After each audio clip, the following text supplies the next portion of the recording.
이제 오늘 말씀을 보겠습니다. 오늘 본문 말씀을 가지고 영적 전쟁 네 번째 시간으로 평안의 복음이 준비한 신발을 신으라 라는 제목으로 함께 은혜를 나누겠습니다. 함께 우리 제목을 따라 하시겠습니다. 평안의 복음이 준비한 신발을 신으라. 한 번 더 따라 하시겠습니다. 평안의 복음이 준비한 신발을 신으라. 네, 고맙습니다. 감사합니다. 오늘 본문에 대한 또 영적 전쟁 네 번째 시간에 앞서서 지난 시간까지의 내용 간단하게 말씀을 한번 드려보겠습니다. 우리가 예수를 그리스도로 믿어 하나님의 자녀가 된 그 순간부터 이 세상에 사는 동안 우리의 목숨이 끊어지고 하나님의 앞에 서서 우리 주님의 품에 안겨 천국에서 영생하기 전까지 우리는 이 세상에서 치열한 영적인 전쟁을 치러야 합니다. 그리고 지금 우리는 영적 전쟁 한복판에 있습니다. 하나님께서는 우리가 아무런 준비 없이 아무런 대비 없이 영적 전쟁, 이 인생이라는 영적 전쟁, 신앙의 여정이라는 이 영적 전쟁에서 사탄 마귀에게 이리 치고 저리 치고 사람에게 휘둘리고 환경에 지배받고 살다가 우리 하나님 아버지의 사랑의 하나님 아버지의 극적인 개입으로 천신만고 끝에 승리하기를 원치 않으십니다. 절대로 그건 하나님의 뜻이 아닙니다. 하나님은 초반부터 압도적인 전력으로 잘 준비해서 필승전승 앞서가기를 간절히 원하십니다. 하나님은 복받기를 원하세요. 우리가 이 세상 사는 동안 주 안에서 형통하기를 원하십니다. 그러하게 우리는 영적 전쟁을 잘 알고 영적인 전쟁에서 잘 준비를 해야 할 줄로 믿습니다. 우리가 어떤 준비를 해야 합니까? 우리의 주적을 알고 우리의 영적인 전쟁터를 알며 무엇보다 하나님이 우리에게 주신 영적 전쟁에서 승리하라고 주신 최강의 무기인 하나님의 전신갑주를 입어야 합니다. 하나님의 전신갑주 다시 한번 우리 복습을 해보겠습니다. 우리 그림 보면서 6가지의 무기 한번 따라합니다. 진리의 허리띠, 진리의 허리띠, 의의 호심경, 의의 흉배, 같은 말입니다. 의의 호심경. 그다음에 발로 내려가서 평안의 복음이 준비한 신, 평안의 복음이 준비한 신발, 믿음의 방패, 믿음의 방패, 구원의 투구, 구원의 투구, 마지막으로 성령의 검, 성령의 검. 네, 고맙습니다. 하나님께서는 이 6가지의 무장을 우리에게 영적 전쟁에서 승리하라고 주셨습니다. 그리고 우리는 지난 주일 저녁에 첫 번째 무장인 진리의 허리띠를 매라라는 것이 무엇인지를 살펴보았습니다. 진리의 허리띠를 매라는 것은 하나님의 말씀으로 깨끗해진 진실한 마음과 생각이 바로 진리를 말하고 진리의 허리띠를 매라고, 그것을 매라라는 것은 날마다 하나님의 말씀을 펴놓고 우리의 마음과 생각, 우리의 말과 행동을 깨끗하게 하라라는 것입니다. 점검하라라는 것입니다. 말씀을 비추어 보며 경건의 시간을 가지고 하나님과 교제의 시간을 가지며 회개하고 결단함으로 우리의 말과 행동, 마음과 생각을 깨끗하게 하라. 이게 바로 진리의 허리띠를 매라라는 것입니다. 여러분의 삶 속에서 이런 일을 하게 되면, 이런 실천을 하게 되면 여러분은 분명 영적 강자가 다 될 것입니다. 이런 은혜와 실천이 있기를 간절히 바랍니다. 제일 먼저 이것을 언급하셨다는 것은 이것부터 시작을 하라는 거예요. 여러분, 영혼의 내상을 입고 영적인 침체에 빠졌으면요, 이것부터 시작해서 회복으로 나오세요. 그 다음에 우리는 어제 저녁에 의의 호심경에 대해서 살펴보며 은혜를 나눴습니다. 의의 호심경은 무엇을 보호하라고 하나님께서 우리에게 주신 무기입니까? 우리의 감정을 보호하라고 주신 무기입니다. 1세기 로마인들은 이 가슴 속에 있는 장기들, 기관들이 우리의 감정의 조절과 직접적인 연관이 있다고 생각을 했습니다.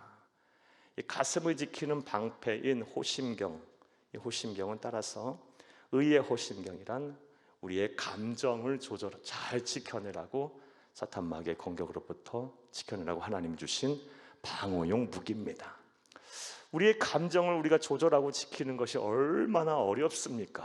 이거 인간의 힘으로 참 해내기가 쉽지 않아요. 하나님은 너무 잘 아셔서 그래서 우리에게 이 의의 호신경을 준 것입니다. 특별히 사탄 마귀는 우리의 감정을 무엇으로 공격합니까? 특별히 성경을 보게 되면 아주 믿음의 사람들, 하나님의 백성들도 이것에 다 웬만하면 넘어갔어요. 뭐예요? 먼저 낙심이라는 무기를 가지고 다 넘어뜨려요. 우리의 감정을 막 요동치게 만들어요. 낙심. 내가 바라고 원하는 것들이 내 뜻대로 되지 않을 때 상하는 마음, 기도해도 응답이 없고, 그리고 내가 열심히 노력했는데 노력한 만큼 대가가 주어지지 않고, 그리고 오히려 예수 안 믿는 악인들은 형통하고, 또 뜻하지 않은 고난과 또 이런 사건 사고에 막 휘말리고, 막 이런 일이 막 계속되다 보면 낙심하게 됩니다. 마음이 막 뚝 떨어져 버려요. 상해요. 아파요. 아무것도 하기 싫어져요. 막 속상해져요.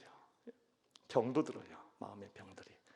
이 낙심이라는 무기를 가지고 우리를 공격합니다. 이거 잘 알아야 돼요. 그러니까 사탄 마귀가 우리의 낙심을, 우리의 감정을 다 공격할 때는 바로 알아차리고 우리의 감정을 지켜내야 돼요.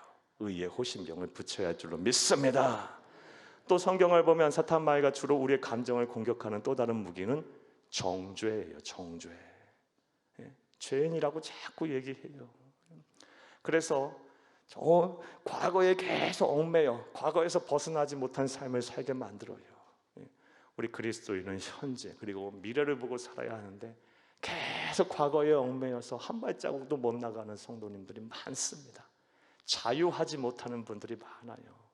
예수 안에서 자유해야 하는데 자유하지 못하고 계속 과거에 그냥 그 지난날의 잘못에 얽매여서, 지난날의 후회에 얽매여서 사로잡혀서 사탄 마귀는 계속 그걸 공격하거든요. 네가 잘못해서 네 가족들 다 그렇게 고생하는 거야.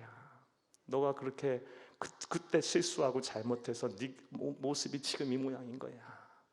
너 같은 자가 무슨 구원을 받았다 그래. 네가 무슨 하나님의 쓰임 받고 무슨 복을 받는다 그래. 계속 그렇게 우리를 참소하고 우리를 정죄합니다. 여러분, 혹시 여러분 가운데도 과거에 사로잡혀 계신 분들 계세요? 그냥 그거에 그냥 생각만 하면 그냥 순간순간 막 혈압이 오르고 막 얼굴이 붉글붉글해지고 막 가슴이 뛰고 뭐 그런 분들 계십니까? 그리스도 예수 안에서 자유하시기를 간절히 주의 이름으로 축복합니다. 이제 좀 평안하세요. 누구의 잘못도 아니에요. 지난날 하나님 앞에 다 용서하셨고, 여러분이 분명 회개하고 여러분이 용서를 빌었고 또 그런 삶을 살았다면 하나님께서 다 여러분의 죄 용서하셨고 또 여러분 과거가 아닌 현재와 미래를 보고 살게 하실 거예요. 우리 기독교는 소망의 종교예요. 소망을 가지세요. 자, 이렇게 낙심이라는 무기 그리고 정죄라는 무기로 우리 사탄 마귀가 우리의 감정을 공격할 때 의의 호신병을 붙여서 감정을 지켜내라 했는데 어떻게 하는 걸까요? 이렇게 하는 거예요. 먼저는 내 자신이 나약한 존재, 언제든지 사탄 마귀의 공격으로 인해 낙심할 수밖에 없는 존재라는 것을 인정해야 돼요. 사탄 마귀가 야, 너 봐, 너 노력해도 되지도 않아, 너 기도해도 별거 없어, 이렇게 할 때 여러분 한술 더 뜨세요. 그래, 그렇다고 나 그럴 수밖에 없어. 그래서 나는 하나님이 필요해. 난 그래서 예수를 믿는 거야. 그래서 성령 하나님이 내게 필요하다고. 나는 그렇게 나약한 존재야. 인정하고 한술 더 떠서 하나님 앞에 나오세요. 인정하는 거예요. 인정을 안 하면은, 여러분 인정을 안 하면요, 여러분 제풀에 견디다 여러분 부러져요. 감정이.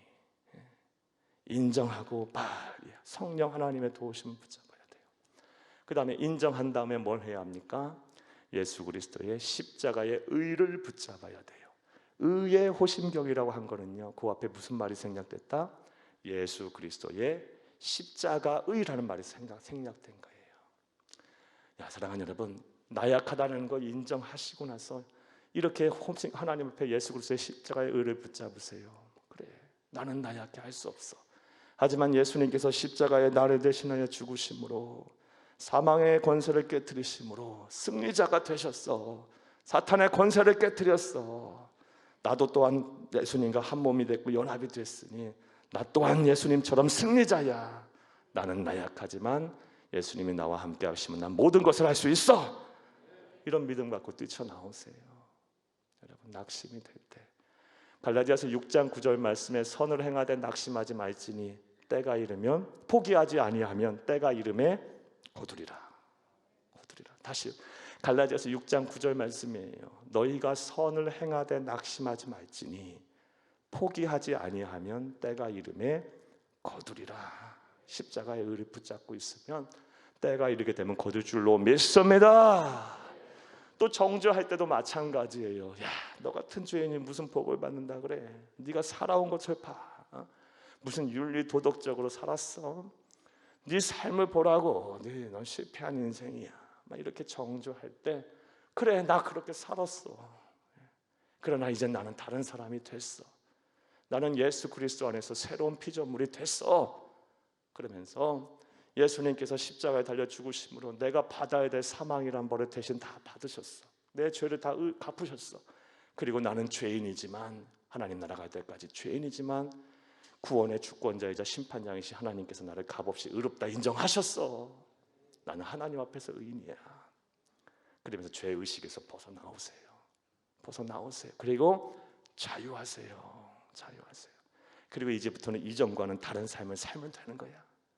새로운 삶을 살면 되는 거야. 주 안에서 새로운 삶을 살고 자유하시면 되는 거야. 행복한 삶을 사시기를 바라요. 자유하고 행복한 삶을 사시기를 간절히 주의 이름으로 축복합니다. 이렇게 하는 것이 의의 호심경을 붙이는 거예요. 우리의 감정을 지켜내는 겁니다. 자, 이해되셨습니까? 이런 여러분 의의 호심경을 다 붙이셔서 여러분 감정을 낙심과 정죄로 공격하는 사탄 마귀의 공격으로부터 잘 방어하고 막아내시기를 간절히 주의 이름으로 축복합니다. 자, 이제 하나님께서 오늘 우리에게 주시는 또 다른 말씀, 또 다른 영적 전쟁에 승리하게 주신 무기인 평안의 복음이 준비한 신발에 대해서 살펴보며 은혜를 나누겠습니다. 사랑하는 여러분, 오늘 보면 15절을 함께 읽겠습니다. 본문 읽어야죠. 평안의 복음이 준비한 것으로 신을 신고. 아멘. 평안의 복음이 준비한 것으로 신을 신으라. 영적 정리에서 승리하듯 우리에게 주시는 하나님 주시는 무기입니다. 자, 그렇다면 첫 번째로 평안의 복음이 준비한 것으로 신을 신으라는 말의 의미는 무엇일까요? 신발을 신으라도 아니고요, 평안의 복음이 준비한 것으로 신을 신으랍니다. 참 복잡합니다. 뭘 말하는 걸까요? 뭘 하라라는 걸까요? 사랑하는 여러분, 평안의 복음이 준비한 것으로 신을 신으라. 이게 하나님께서 오늘 우리에게 주시는 영적 전쟁에 승리하게 한 무기인데요, 이것이 뭘 의미하는지는요, 크게 두 가지의 의미로 해석을 할 수가 있습니다. 이렇게 두 가지로 해석을 하게 된 근본적인 이유가 있어요. 그것이 무엇이냐? 이 에베소서를 기록한, 에베소서뿐만 아니라 신약성경 전체가 그렇죠, 이 기록한 헬라어의 모호성 때문에 그래요. 헬라어, 사랑하는 여러분, 헬라어는 지금으로부터 약 2000년 이전에 사람들이 쓰던, 지중해 이 연안에 있던 그리스와 로마 사람들이 주로 쓰던 언어입니다. 당시 알렉산더 대왕이 헬라 제국을 세운 이후 이 그리스, 그리고 오늘날 터키, 그리고 오늘날 중동 지역, 그리고 아프리카, 북아프리카 지역, 그리고 이태리, 그리고 오늘날 남프랑스 지역까지 전부 이 언어를 썼어요. 헬라어를 썼어요. 그리고 신약성경 전부가 다 헬라어로 기록이 되어 있습니다. 그런데 헬라어는요, 고대 언어예요. 사어예요. 오늘날은 쓰이는 단어가 아니에요. 이미 이전 2000년 전에 사용했던 그리고 사라진 언어이기 때문에 언어학적인 관점에서 보면 발달이 된 언어가 아니에요. 무슨 얘기냐? 오늘날 우리가 쓰는 언어들처럼, 세계 여러 언어들처럼 문법이 발달하지도 않고 어법이 발달하지도 않았어요. 그래서 한 문장 안에서도 한 단어를 보고 이것이 주어로 쓰였는지 목적어로 쓰였는지, 아니면 이것이 또 때로는 형용적, 사로적인 의미로 쓰이는지 부사적인 의미로 쓰이는지, 그 문장을 보고 다양한 중의적인 해석이 가능합니다. 그게 옛날 언어학적으로 발달하지 않은 고대 언어들의 특징이에요. 오늘날은 우리 언어 명확해요. 이미 세월이 지나면서 언어가 계속 발달하고 진화해 왔기 때문에요. 그런데 고대 언어들은 거기서 끝나버렸어요. 발달이 사어예요. 오늘날 쓰지 않는. 그래서 그 당시 채로 그대로 남아 있어서 이 원문을 보게 되면, 헬라어를 보게 되면 이 복음이라는 단어가 주어로 쓰일 수도 있고 목적어로 쓰일 수도 있어요. 해석을 그렇게 할 수 있어요. 그래서 주어로 쓰일 때와 목적어로 쓰일 때를 따라서 평안의 복음이 준비한 신발이 신으라라는 의미가 달라집니다. 두 가지로 확 달라질 수가 있어요. 그럼 이거 하나하나 이해되셨죠? 자, 이거 하나하나 생각을 해볼게요. 먼저 이 평안의 복음이 준비한 것으로 신으라. 여기서 복음을 주어로 해석하면 이런 말이 돼요. 복음이 준비한 평안을 신으라. 신으라는 것은 누리라라는 의미로 해석이 되겠죠. 신발을 신었으니까. 다시요. 복음이라는 말을 주어로 해석을 하면 15절이요. 복음이 준비한 평안을 신으라. 신으라는 것은 누리라라는 말이 되겠죠. 이해되셨습니까? 한번 따라해 볼까요? 복음이 준비한 평안을 누리라. 이런 뜻으로 직역을 할 수가 있어요. 복음이라는 말을 주어로 사용해 버리면 평안의 복음이 준비한 것으로 신으라는 말을요. 자, 그런데 복음은 무엇입니까? 복음의 핵심은 예수 그리스도예요. 그러니까 복음이 준비한 평안을 누리라는 것은요, 예수님과 함께라면, 예수님과 함께 예수님이 주시는 평안을 누리라. 다시 의역을 하면 예수님과 함께라면, 주님과 함께라면 항상 평안한 거예요. 두려울 것이 없다라는 믿음을 말해요. 이해되셨습니까?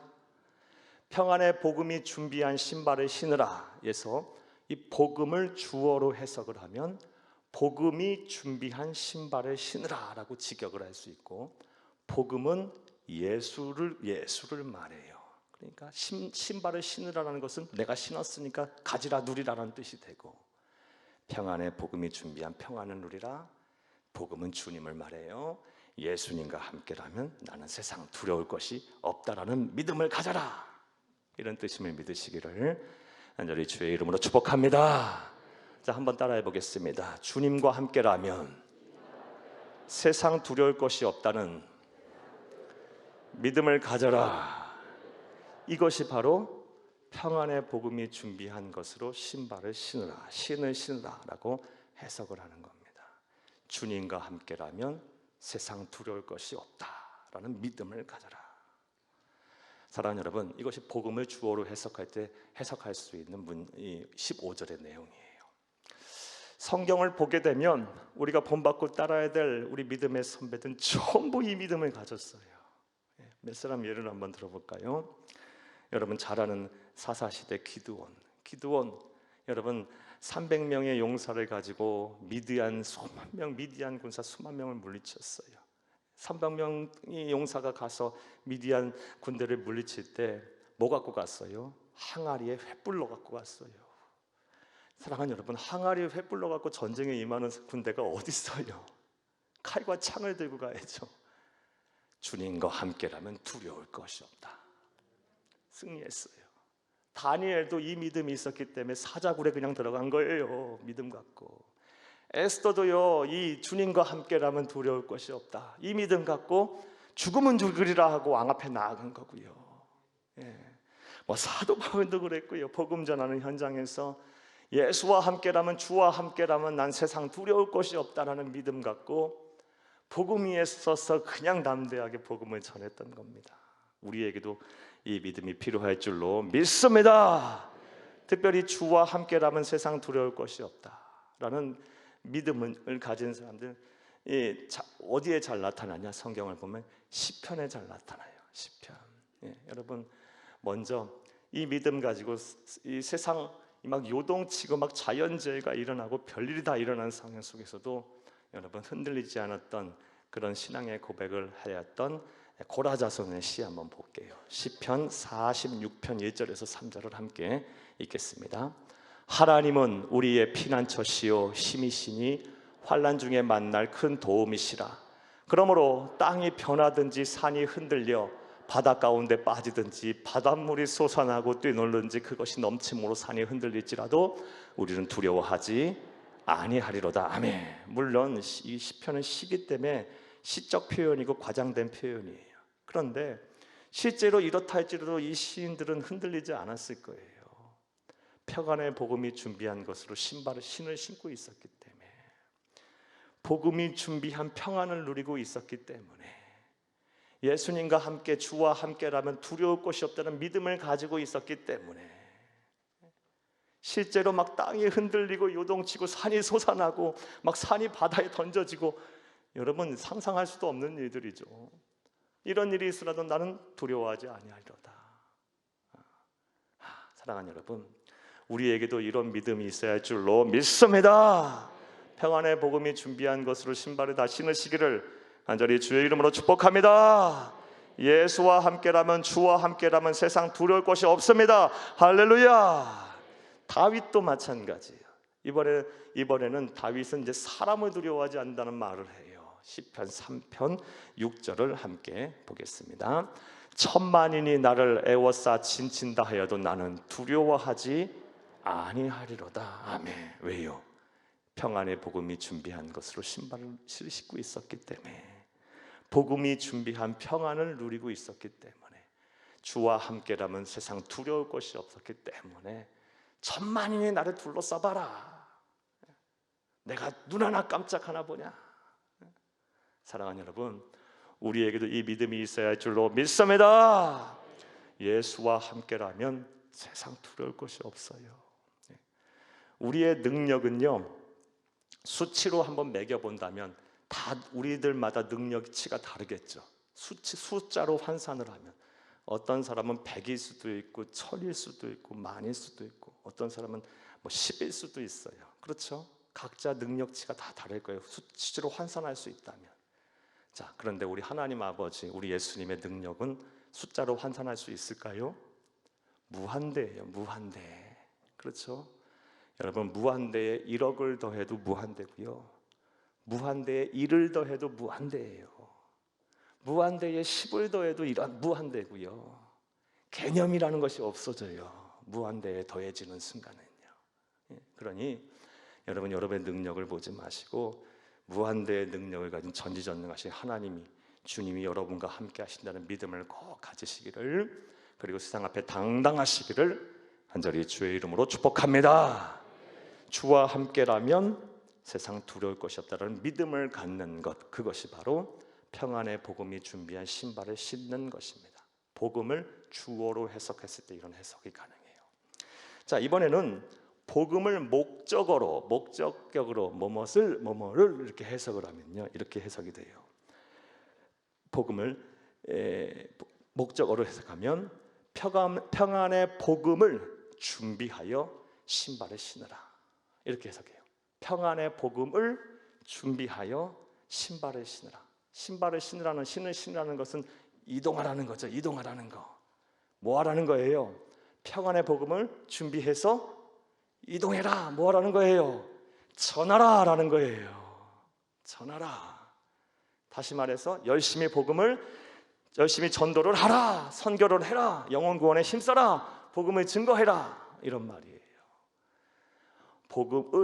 복음을 목적으로 해석하면 평안의 복음을 준비해서 신발을 신어라. 앞서 신을 신으라는 것을 내가 신었으니까 누려라 라고 해석을 할 수 있다면, 이번에는 민첩하게 이동해라, 전해라, 이렇게 해석을 할 수가 있는 거예요. 열심히 복음을 전해라 라는 뜻입니다. 이렇게 해석하는 것이 무리가 없는 것임을 우리 떠오르는 말씀에서, 로마서 말씀에서 이와 유사한 표현을 하고 계세요. 여러분, 로마서 10장 15절을 함께 보겠습니다. 보내심을 받지 아니하였으면 어찌 전파하리요? 기록된 바 아름답도다 좋은 소식을 전하는 자들의 발이여 함과 같으니라. 아멘. 평안의 복음을 준비해서 신발을 신어라. 아름답도다 좋은 소식을 전하는 자들의 발이여. 뭐 하라는 거예요?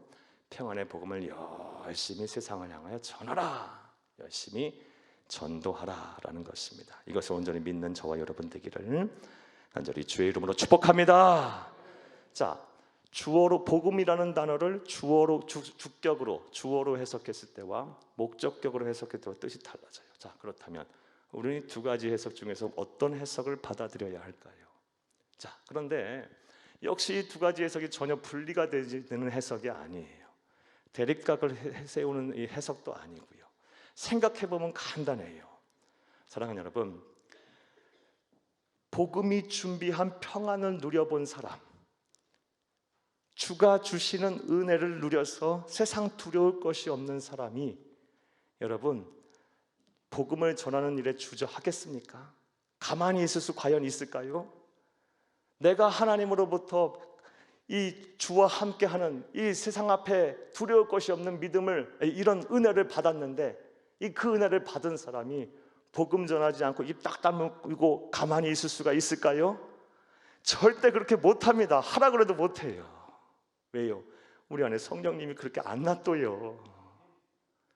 하나님의 은혜를 누려본 사람, 예수 그리스도가 주시는 평안의 은혜를 특별히 누려본 사람은요, 구원의 은혜를 누린 사람은 절대로 입 딱 못 닫아요. 이거 전하고 싶어서 견딜 수가 없어요.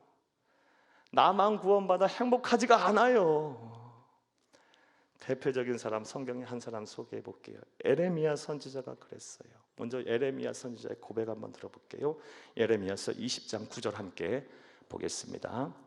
내가 다시는 여호와를 선포하지 아니하며 그의 이름으로 말하지 아니하리라 하면 나의 마음이 불붙는 것 같아서 골수에 사무치니 답답하여 견딜 수 없나이다. 아멘.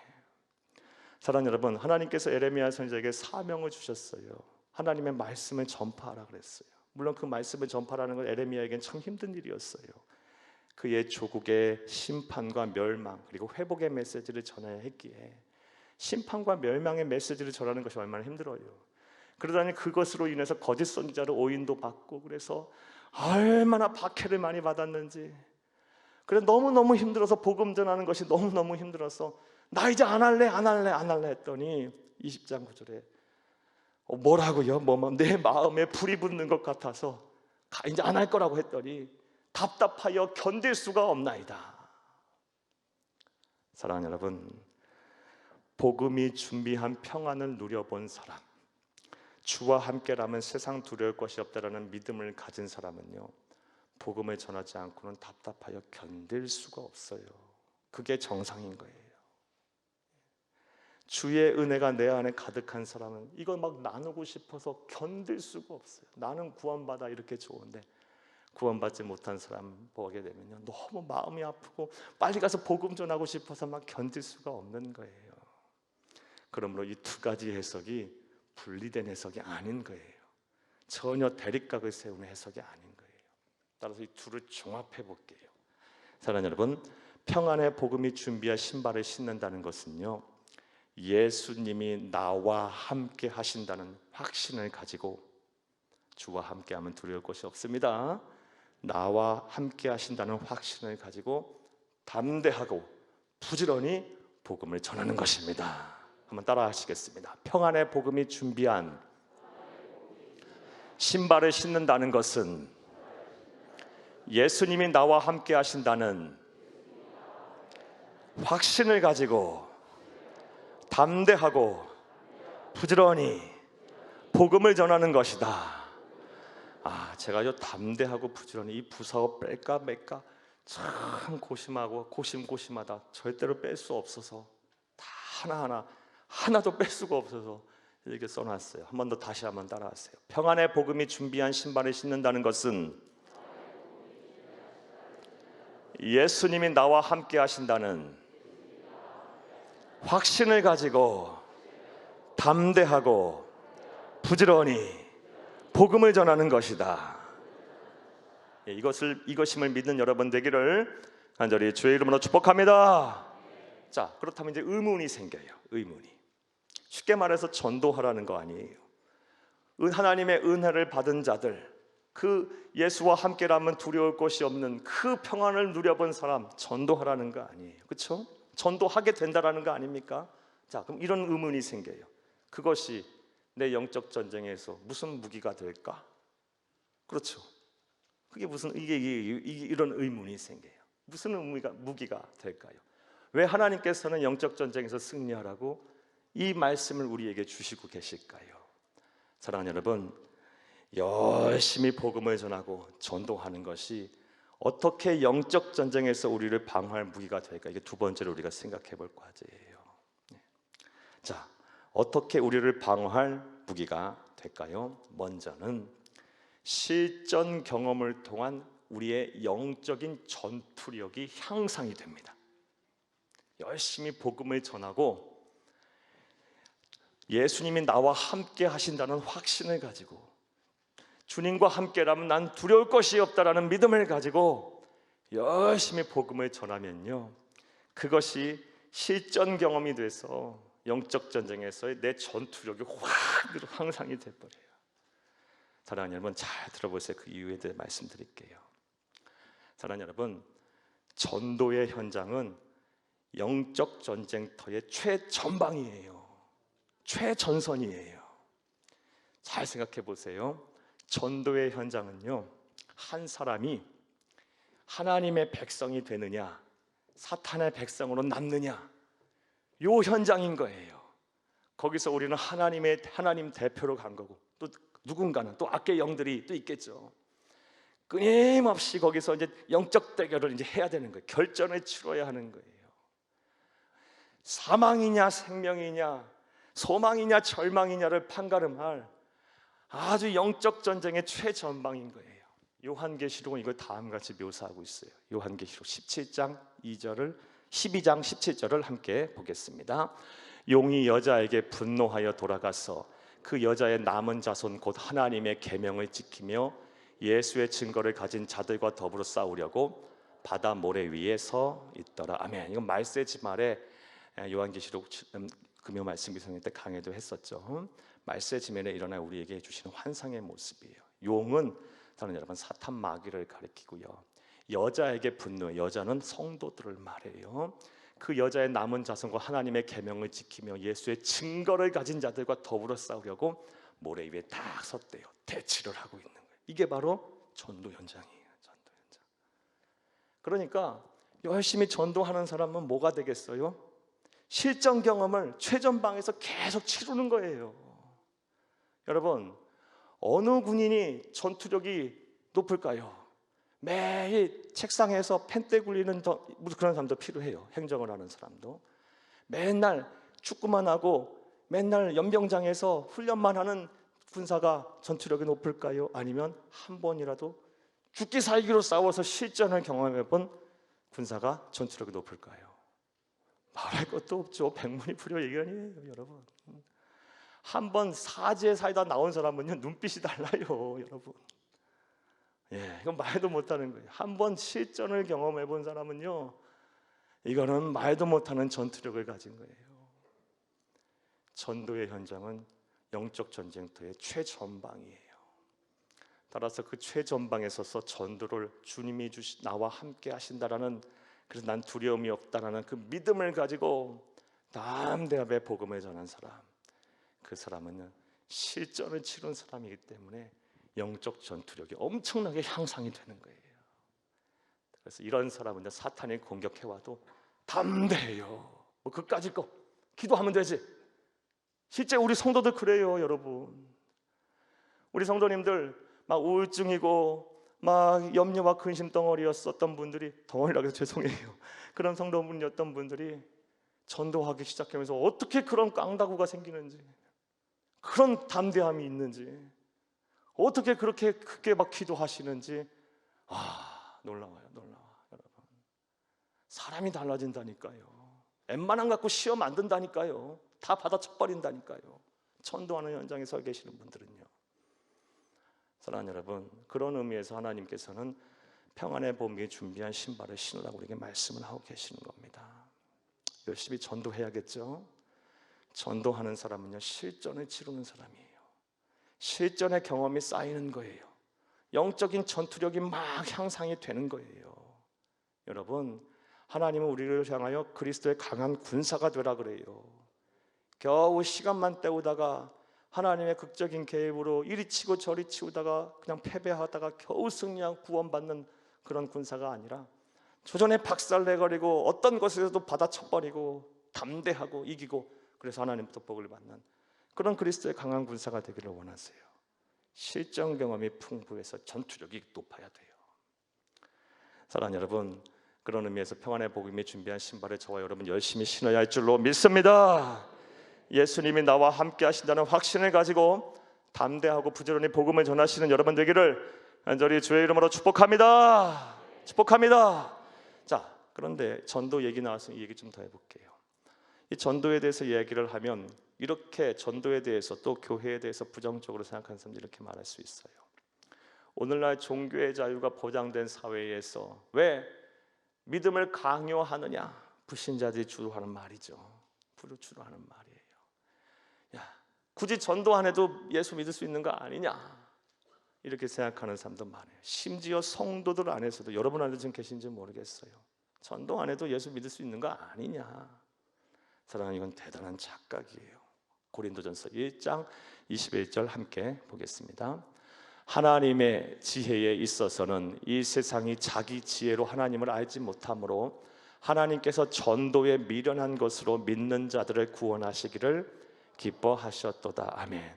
하나님도 세상 사람들이, 믿음이 연약한 사람들이 전도가 미련한 것이라고 생각한 줄 안답니다. 아셔요. 하지만 하나님은 전도에 미련한 것을 믿는 자들을 구원하시기를 기뻐하셨다. 그게 하나님께서 구원하는 방법이에요. 방법. 전도 안 하면 구원하지 못하는 거예요. 할 수가 없는 거예요. 전도해야 할 줄로 믿습니다. 여러분의 남편들, 아내들, 부모, 형제, 자녀들, 이웃, 친족, 친구들 누구든 간에 오고 가면 만나는 사람이라 할지라도 우리가 전도 안 하면 그 사람 구원 못 받는 거예요. 꼭 기억하세요. 전도해야 하는 거예요. 전도하면 내 영적 전투력은 또 막 성장할 거예요. 또 전도 얘기 나왔으니 이런 얘기도 할 수 있을 것 같아요. 전도는 굳이 가서 복음을 전하는 것이냐 말로 하는 것이냐? 전도는 그리스도인의 삶으로 전도하는 거지. 여러분 이런 생각 어때요? 이거는 반은 맞고 반은 틀린 거예요. 정답이 아니에요. 100점짜리가 아니에요. 50점도 안 주고 싶어요. 한 30점 주면 될까? 일단은 아예 틀린 얘기는 아니에요. 삶으로 전도해야 돼요. 하지만 여러분, 우리가 전도하기 위해서 삶을 거룩하게 사는 것은 아니에요. 예수를 그리스도 믿어 하나님의 자녀가 됐으니 예수님 닮아야 하기 때문에, 하나님은 닮아야 하기 때문에 우리가 거룩하고 성결한 삶을 사는 것이지. 그러다 보니까 그 부산물로 전도가 되는 것이지. 여러분, 전도하기 위해서 거룩하게 산다는 말은 맞는 말은 아닌 거예요. 그리고 무엇보다 하나님은요, 말로 전해서 전도하라고 말씀을 하셨어요. 여러분 디모데후서 4장 2절을 함께 보겠습니다. 너는 말씀을 전파하라. 때를 얻든지 못 얻든지 항상 힘쓰라. 범사에 오래 참음과 가르침으로 경계하며 권하라. 한 번 더 읽을까요? 너는 말씀을 전파하라. 때를 얻든지 못 얻든지 항상 힘쓰라. 범사에 오래 참음과 가르침으로 경책하며 경계하며 권하라. 아멘. 여러분, 전파하라, 힘쓰라, 가르침으로 경책, 경계, 권하라. 말로 하는 거예요. 말로. 전도는 말로 하는 거예요, 여러분. 물론 삶으로도 해야 되지만, 전도는 말로 하는 거예요. 여러분, 우리가 어떻게 살아서, 어떻게 천사같이 살아서 우리의 삶을 보고 어느 세월에 예수를 믿고 구원을 받을까요? 여러분, 저도 목사로 살지만 하나님 앞에 늘 부끄럽고 성도님 앞에 죄송하고 부끄러워요. 제 모습을 보고 과연 예수 믿는 사람이 있을까? 있어야 할 텐데 자신 없어요. 솔직히 더 열심히 살게요. 여러분, 자신 없어요. 솔직히 자신 없어요. 제 자신을 잘 아니까. 제 안에 무슨 선한 것이 있어요. 겉으로는 그럴지 몰라도 하나님 앞에 서면 늘 죄인 같고 부끄럽고. 그런데 저만 그러겠어요? 여러분도 다 마찬가지시겠죠. 우리가 뭘 선한 것으로 얼마나 천사같이 살아서 우리의 모습을 보면서 예수를 믿는 역사가 막 일어나냐고요. 물론 그렇게도 하기 힘써야 돼요. 하지만 그것을 위해서 선하게 사는 것이 아니고 예수님의 제자로서 예수 닮아야 되는 우리의 사명이기 때문에, 작은 예수가 되는 게 우리의 목표이기 때문에, 그래서 우리는 성결하게 살아야 하고 그 부산물로 예수를 믿게 되는 거죠. 전도는 말로 하는 거예요, 여러분. 복음을 전하는 거예요. 그리고 더 열심히 부지런히 성결하게 사는 모습을 보이면은 그 삶은 감화 감동 받아서 예수를 믿는 거예요. 착각하지 않으시기를 간절히 주의 이름으로 축복합니다. 축복합니다. 자, 복음을 전하는 것, 전도하는 것이 어떻게 영적 전쟁에서 우리를 방어할 무기가 되냐, 공격하는 또 무기가 되냐? 전도의 현장은 뭐다? 영적 전쟁의 최전방이다. 전도하면 실전을 치르는 거예요. 어마어마한 실전을 치르는 거예요. 실전의 경험은요, 우리의 영적 전쟁의 전투력을 항상 막 끌어올려요. 붐업시켜 버려요. 여러분, 전도하는 사람 기도해요. 전도 안 하고 어떻게 기도 안 하고 어떻게 전도를 합니까? 그렇죠? 때로 죽기 살기로 기도하잖아요. 금식하며 기도하시잖아요. 전도하려면 말씀으로 무장되지 않으면 안 돼요. 문 마르지 않을 거예요. 가서 전도하려면요, 준비를 많이 해요. 성령 하나님께 얼마나 도우시면 간구하는지 몰라요. 성령 충만할 때 전도 충만한 거예요. 그 사람은, 전도하는 사람은, 사랑하는 여러분, 영적인 강자예요. 또 복음을 전하는 것, 전도하는 것, 다른 말로 평안의 복음이 준비한 신발을 신는 것이 어떻게 영적 전쟁에서 우리에게 무기가 되는가요? 사랑하는 여러분, 또 다른 의미로서는요, 영적 전쟁터의 최전방에 우리가 전도하게 되면 서 있는 거기 때문에 하나님은 거기에 우리를 지원하는 화력을 집중하세요. 여러분, 우리도 마찬가지잖아요. 지금 우크라이나가 지금 러시아하고 전쟁을 하고 있어요. 전쟁터니까 막 서방에서 무기를 막 지원하잖아요. 막 갖다 붙잖아요. 싸우는 현장, 전쟁터는요, 하나님께서 막 부어 넣어버리세요. 여러분, 막 개개인의 삶의 문제를 막 해결하시고 막 기적을 베푸시고요, 때로는요 막 능력을 주시고요. 복 받으려면 전도하세요. 순간 빨리 복을 받으려면 영혼 구원의 그 영적 전쟁터의 최전방에 서세요. 여러분, 다르다니까요. 목사로 살면서 전도와 선교에서 복을 받은 성도들 정말 많이 보고, 지금도 보고 있어요. 여러분, 와, 하나님께서 이렇게 복을 주시나? 선교하여 그렇게 열심히 하고 전도하는 성도들, 진짜 그렇다니까요, 여러분. 언젠가 제가 우리 예배 때 간증자로 한번 세우려고 그래. 몇 분은요. 와, 어떻게 이런 복을 하나님 주실까? 이 복이 나에게도 우리에게도 임하기를 간절히 주의 이름으로 축복합니다. 축복합니다. 성령께서 막 강하게 지원하세요. 마가복음 말씀에 보면요, 하나님께서 약속을 이미 하셨어요. 마가복음 16장 15에서 18절을 함께 보겠습니다.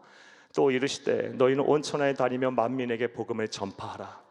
믿고 세례를 받는 사람은 구원을 얻을 것이요 믿지 않은 사람은 정죄를 받으리라. 17절, 믿는 자에게는 이런 표적이 따르리니 곧 그들이 내 이름으로 귀신을 쫓아내며 새 방언을 말하며 뱀을 집어 올리며 무슨 독을 마실지라도 해를 받지 아니하며 병든 사람에게 손을 얻은즉 나으리라 하시더라. 아멘. 물론 이런 기적이 이 문자 그대로 우리에게 나타나지 않아요. 않을 수도 있고 하실 수도 있고, 하지만 분명한 사실은 하나님은 전도의 현장은 영적 전쟁의 최전방이기 때문에 거기에 화력을 집중하세요. 갑절의 능력을 주세요. 여러분, 열심히 전도하고 여러분의 마음의 소원, 여러분의 기도 제목의 응답을 받으세요. 삶의 변화를 이루세요.